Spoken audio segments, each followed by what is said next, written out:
Hello everyone, तर आज आपण बनवणार आहोत फुलगोबीची भाजी. त्याच्यासाठी मी फुलगोबी कट करून घेतली आणि गरम पाणी करून घेतले आणि त्यामध्ये ती भिजवून ठेवली आहे गरम पाण्यामध्ये.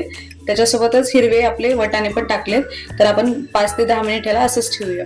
त्यानंतर अशा प्रकारे मी चाळणीच्या साहाय्याने त्याचं सगळं पाणी काढून घेतलं. त्यानंतर एका पातेल्यामध्ये आपण मसाला तयार करून घेऊया. त्यासाठी टाकले मी अर्धा चमचा हळद, 2 चमचे लाल तिखट, तुमच्या चवीनुसार टाका लाल तिखट.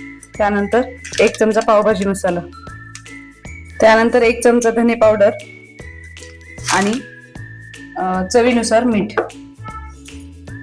तर त्यामध्ये थोडंसं पाणी टाकून हे सगळे मसाले एकत्र करून घ्यायचे पूर्ण चमच्याच्या साहाय्याने.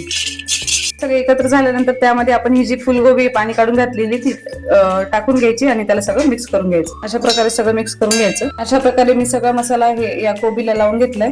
त्यानंतर मी ते कढई घेतली. कढईमध्ये दीड पळी तेल टाकले. तेल छान कडक होऊ द्यायचं आणि गरम झाल्यानंतर त्यामध्ये मोहरी, जिरं, पत्ता, आलं लसूणची पेस्ट, 2 ते 3 हिरव्या मिरच्या आणि हिंग. त्यानंतर त्यामध्ये आपण हे जे बनवलेलं पूर्ण कोबीला लावून घेतलेला मसाला आहे ते टाकून घ्यायचं कोबी आणि सगळं एकत्र करून घ्यायचं. त्यानंतर त्यामध्ये थोडंसं पाणी टाकून घ्यायचं.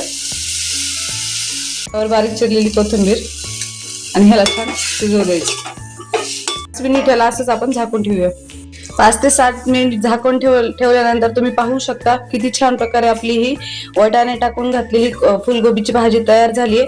तर तुम्हाला आवडली असेल तर एकदा नक्कीच ट्राय करा मला आणि कमेंटमध्ये सांगा की कशी झाली आहे. थँक्यू.